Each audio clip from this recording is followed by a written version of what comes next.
Good afternoon, Chaos. This is Kalatos, your friendly Legion's leader here to do another video on Territory Wars. If you remember, my last video was all about Territory War defensive teams. Now I'd like to focus on some offensive teams. I made sure to go through and use characters that were not on my recommended teams for defense. And I strongly recommend that whatever these offensive teams are, you do not use them for defense. For a variety of reasons, but primarily because these defensive teams have no tanks or very little tanks, so they are exposed to a smart player and can be picked off one by one very easily. So please do not use these teams for defense. They are much better in offense, and they can take out teams that are much better geared and have a much higher GP, as long as you are using the right teams. You're attacking the right teams with them. So without too much ado, let's just get right into it. And I'd use Galactic War because I can very easily check out the squad management. And just to recap my defensive teams, you'll see I have a Sith team. I recommend Phoenix. I recommend a GK Xeris team. I recommend an Empire team. You may want to use, instead of all troopers, you may want to use like a Zader Thrawn combo with some other Empires, but I thought this might be a slightly better option. Some strong rebels here with Commander Luke Skywalker, which will be more difficult for people to get, especially since they have not brought that event back. But an old Ben and a Captain Han Solo, which a lot of people have, as well as the Chirrut and Baze. A Night Sister squad, a First Order squad, and what I think could be a strong droid defense team. So with those to the side, let's check out my recommended offensive teams. And you'll see I do not have many of my offensive teams geared. Oh, excuse me. And a lot of my points in Territory War comes from ships, personally. But that's just me. First and foremost, you have the ever amazing Clone Squad. These guys can rip through nearly any team on offense. They do not work very well against counter teams because Cody tends to tie very quickly. They also do not work very well against GK Xeris or Zeta Maul teams. But they can take out pretty much anything else. The AoE that Echo and Clone Sergeant can lay down is awesome, and their single target destruction is phenomenal when you can get them all focused. So Clone Trooper is there for one. Make sure Cody is super fast. Make sure you stack tons and tons of offense on Clone Sergeant. And this team is GG. The second group I have is your straight up old school Resistance squad. Now this squad does require a Zeta on Finn, but at gear levels, I don't know, 8 to 9 on offense, you can take out nearly any team in the game, because their turn meter gain from Expose is incredible. You do need to have a very fast Poe Dameron, who also has a decent amount of potency. You also want to get potency up on Finn and or Resistance Trooper to make sure those exposes land. And if you can do that, you are golden. Again, you can take out nearly any squad with this team. Night Sisters, not so much, especially if they're running an Acolyte, because this team is 0 AoE. They could not hit anything behind a tank. So this team, do not bring them against Night Sisters. They will fail miserably. But against just about any other team, they could rip through them even faster than clones can. Third recommended offense group I have is kind of a strange Rogue One group. But because we used Chirrut and Baze in defense, had to find a couple more Rogue One characters. The other option is Pow instead of Bistan or Bodhi Rook. But I think these two are pretty strong. Jin and Bistan's turn meter reduction is nice. The taunting from K2SO is through the roof. Cassian's DPS is pretty fantastic.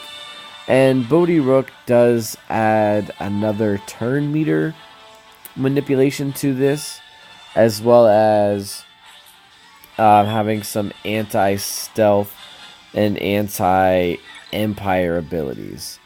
So he does grant offense up a lot of times, especially if you have his Zeta, which most people don't. I wouldn't recommend it much.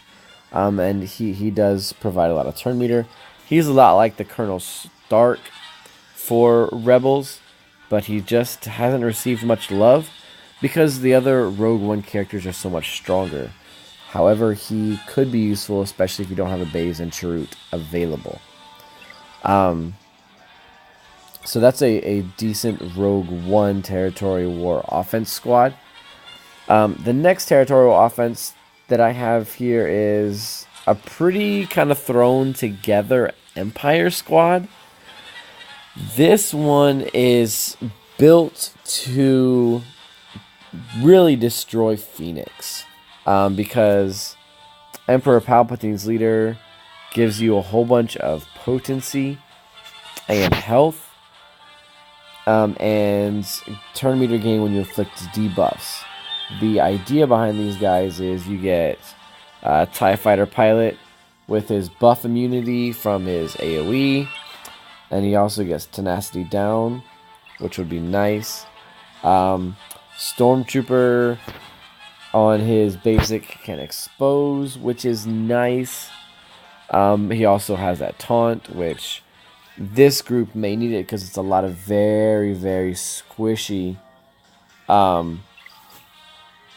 DPS behind him. Director Krennic is there also for his Tenacity Down and ability block. Buff immunity, which is here somewhere. Yes, his experimental weaponry. He can buff immunity on Kanan Jarrus and Chopper. And his unique is not too bad.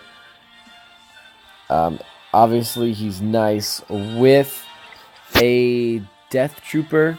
If you want to trade maybe Stormtrooper here into your defense squad and pull Death Trooper to go along with Krennic, not a bad idea. And I threw Imperial Super Commando in here because he is an Empire attacker. He will gain Palpatine's buffs, and he does inflict offense down and reduce, and has a chance to double tap, but his special, which is on a very small cooldown, does also dispel and inflict buff immunity. So I thought that was nice, as well as his counters could be useful. So this team really is built to take out Phoenix and other incredibly strong buff squads with a ton of buff immunity in this group, along with some incredible potency. The next group I have is another group that really I think could do well against Night Sisters.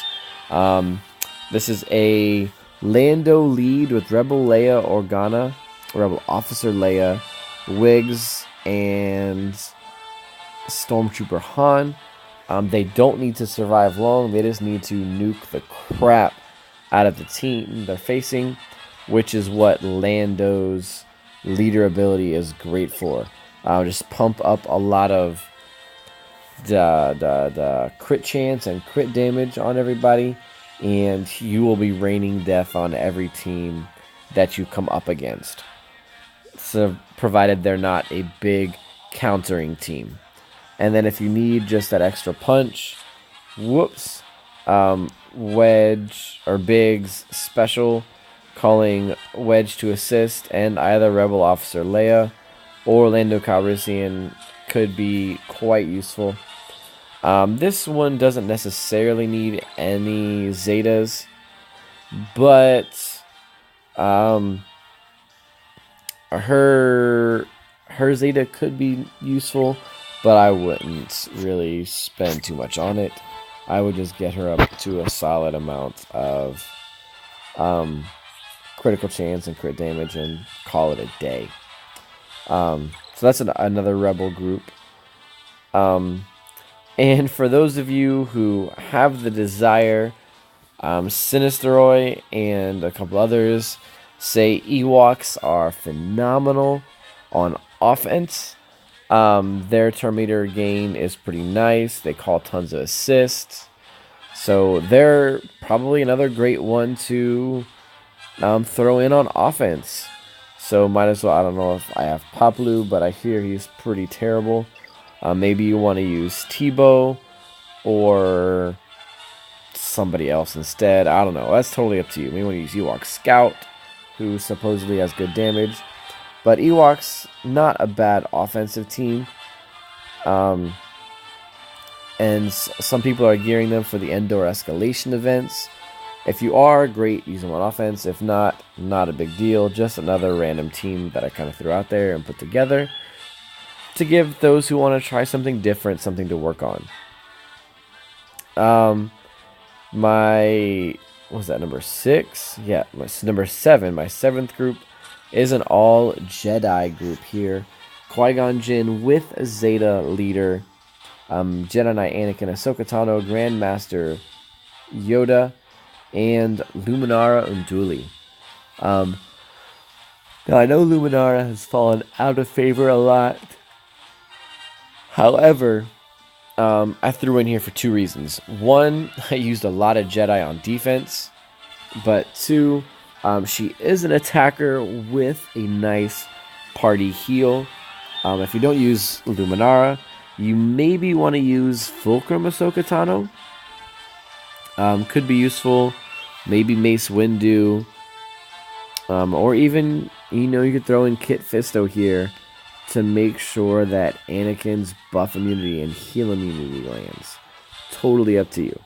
Actually, the more I think about it, the more that potency up could be a pretty good idea. So that Luminara could change, really. But Qui-Gon Jinn, Jedi Knight Anakin, and Ahsoka Tano are 3 you really want to keep together. And Grandmaster Yoda, he's just such a very versatile character. And if you put a Zeta on his battle meditation, this team definitely doesn't need a tank. So you could really use him there to great effect. And then last, but surely not least, the reason I did not use Darth Vader on my defense is because, I really want to use him on offense. He, along with Boba Fett, Darth Sidious, Captain Phasma, and the Tusken Shaman are all great to use in here. If you don't have Tusken Shaman geared or whatever, you don't want to use him. One that, in theory, could work really well with this group, though I've not had the gear to throw at him and try, is to throw in a Gamorrean guard. His kit seems really interesting. I want to try him, but I just haven't had the time to gear him and bring him up to where I want. But his special here, Gamorrean Guard taunts for 2 turns and gains Retribution. The Gamorrean Guard gains protection equal to 15% of his max health while taunting. That Retribution is nice, especially when he has Retribution. He'll attack and deal physical damage and inflict a dot with an 85% chance to inflict an additional damage over time effect. So just imagine this guy taunting, and whenever anybody attacks him, he counters and puts 1, possibly 2 dots, and that under a Darth Vader Zeta, I think the dots could stack up incredibly, especially if you used Tusken Shaman instead of Captain Phasma here. To me, that's a better option, especially in Territory War. I wouldn't even use Phasma that much. I would stick with the Tusken Shaman, who I believe Desert Toxin on his basic, 85% chance to inflict damage over time, and if it inflicts an additional damage over time, if they already were suffering a negative status effect. So everybody there has a chance on. Well, 3 of them on their basic can put out 1 or 2 damage over time effects, and 2 of them can put out 3 damage over time effects on specials. So I think this is a really strong team. Really strong team. And I wouldn't even use Phasma in this group. I would just leave him as is. So, pardon the yawn. That's 8 groups that you could use for offense and territory wars. Clones, Resistance, the Rebels, Jedi, Vader team. A lot of people already have these teams set up, ready to go, and I think they would work well in territory war on offense there. So you'll see my group has a lot of work to do, but I like them. I think that these groups with some tender love and care could do a really great job on offense and territory war. And again, they're not using any of the tunes that we used in defense. So really, that's if you want to focus on things like territory war, there's 16 teams that you could work on and build. So be my guest, work on them, whatever you want to do. There's at least a place to start. Pick a team or pick 2 teams and start building them up so you can really help your guild, wherever in chaos you may be, to destroy those territory wars and earn all those rewards for your team.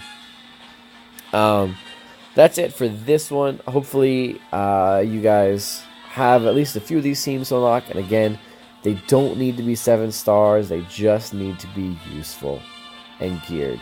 So with that being said, Legions and Chaos as a whole, I bid you adieu, farewell, auf Wiedersehen, enjoy the rest of your day, and get to farming that gear so we can destroy our next territory war.